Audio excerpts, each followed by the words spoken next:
देखिए आपके सामने पारदर्शी पदार्थ, अपारदर्शी पदार्थ और पारभासी पदार्थ के बारे में जानेंगे, ठीक है। वैसे तो ये टॉपिक फिजिक्स से लिया गया है, ठीक है।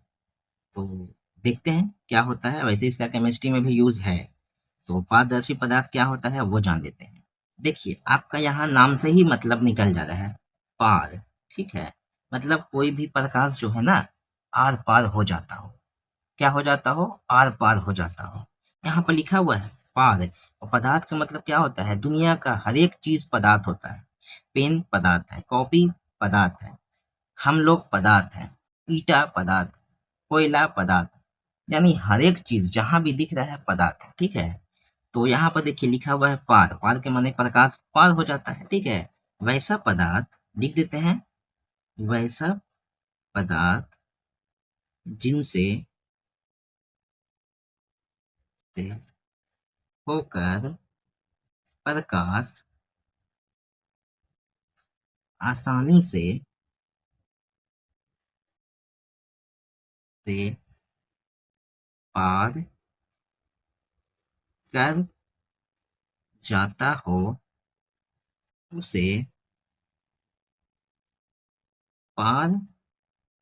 हो, उसे पारदर्शी पदार्थ कहते हैं। जैसे,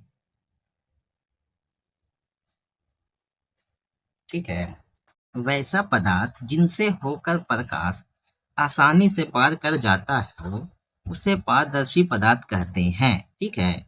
जैसे आप लोग बताइए किससे प्रकाश पार कर जाता हो? कांच से प्रकाश पार कर जाएगा? कांच नहीं देखे हैं शीशा, रंगा हुआ नहीं। जब होटल में हम लोग जाते हैं तो स्वीट वगैरह, मिठाई वगैरह, समोसा वगैरह रखा हुआ रहता है तो बाहर से दिखता है ना। वैसा ही शीशा का बात हो रहा है, वैसा ही कांच का बात हो रहा है। जब उससे हम लोग प्रकाश उस पर से गुजारेंगे तो प्रकाश आर पार हो जाएगा, उसे ही हम लोग क्या कहेंगे? पारदर्शी पदार्थ हो, ठीक है। इसके अलावा पानी भी है। नहीं पानी देखे हैं? पानी भी है, ठीक है। निर्वात है हवा, जो हम लोग वायु दिखते हैं, वायु से भी प्रकाश को पार करेंगे तो पार हो जाएगा, ठीक है। ईटीसी इत्यादि और भी बहुत सारा चीज है। अब हम लोग देखते हैं अपारदर्शी। देखिए पार के मतलब होता था पार कर जाए, अब आ लग गया है तो इसका मतलब उल्टा, प्रकाश पार नहीं करे। मतलब आपको सारा यही चीज लिख देना है, खाली लिख देना है यहाँ पे प्रकाश आसानी से नहीं पार करता, ठीक है। वैसा पदार्थ जिनसे होकर प्रकाश आसानी से पार नहीं करता हो उसे अपारदर्शी पदार्थ कहते हैं। अलग तरीका से अगर हम लोग परिभाषा देंगे तो आप लोग को याद करने में मुश्किल हो जाएगा। बस इसी के जैसा लिख देना है, ठीक है। खाली नहीं आपको डाल देना है, इसमें नहीं लगा रहेगा। इसी को हम लोग क्या कहते हैं? अपारदर्शी। इसका एग्जाम्पल हम लोग देख लेते हैं।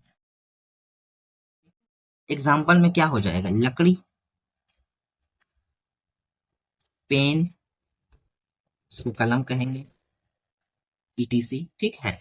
जिससे देखिए मान लेते हैं कि कॉपी पे हम लोग अगर प्रकाश मारेंगे, टॉर्च से प्रकाश अगर इसे गुजारेंगे तो आर पार हो जाएगा? बिल्कुल नहीं होगा, ठीक है। तो नहीं होगा तो अपारदर्शी। या फिर हम लोग मनुष्य है, मनुष्य अगर हम लोग पे टॉर्च मारेगा तो आर पार हो सकता है? नहीं हो सकता है। तो उसी को हम लोग तो अपारदर्शी कहते हैं, ठीक है। अब पारभासी का बात आया, देखिए यहाँ पे पार भी लिखा हुआ है, ठीक है। तो पार का मतलब तो पार होता है, यहाँ पे हम लोग बोले हैं। लेकिन यहाँ पे भासी भी लिखा हुआ है। भासी का मतलब तो पार तो करे लेकिन थोड़ा बहुत पार करे, पार करे लेकिन थोड़ा बहुत पार करे। यहाँ पर कैसे लिखेंगे परिभाषा? वैसा पदार्थ जिनसे होकर प्रकाश आसानी से, तो यहाँ तक आपको वही लिखना है, वैसा पदार्थ जिनसे होकर प्रकाश का कुछ भाग, आसानी से छोड़ दीजिए, प्रकाश का कुछ भाग, कुछ भाग पार कर सके, पार कर सके, उसे, ठीक है, उसे पारभासी पदार्थ कहते हैं, ठीक है। अब जरा से एग्जाम्पल में आ जाते हैं। एग्जाम्पल इसका क्या होना चाहिए भाई? तो इसमें भी शीशा होगा, कांच जिसको कहते हैं, ठीक है। लेकिन कैसा कांच होगा भाई? तो घिसा हुआ कांच, ठीक है, घिसा हुआ कांच, ठीक है। जब कांच को घिस देंगे ना तो पार तो करेगा लेकिन अच्छा से नहीं करेगा, थोड़ा बहुत करेगा। बात समझ में आ रहा है? ठीक है, तो इसी को कहेंगे पारभासी। अब आ जाते हैं तेल लगा हुआ कागज।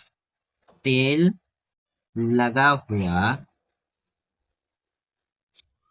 कागज, ठीक है, कागज इत्यादि ईटीसी, ठीक है। तेल लगा हुआ कागज और भी बोल सकते हैं, कुहासा बोल सकते हैं, ठीक है। तो इसी को हम लोग पारभासी पदार्थ कहते हैं। तो उम्मीद करते हैं कि पारदर्शी, अपारदर्शी, अपारभासी याद करने का जरूरत नहीं पड़ेगा, ठीक है। अगर एग्जाम्पल में आप लोग देखिएगा तो आराम से आप लोग ऑप्शन में भी टिक लगा सकते हैं। और अगर पसंद आ रहा है वीडियो तो लाइक करिए और शेयर भी कर दीजिए, सब्सक्राइब तो करना ना भूलें।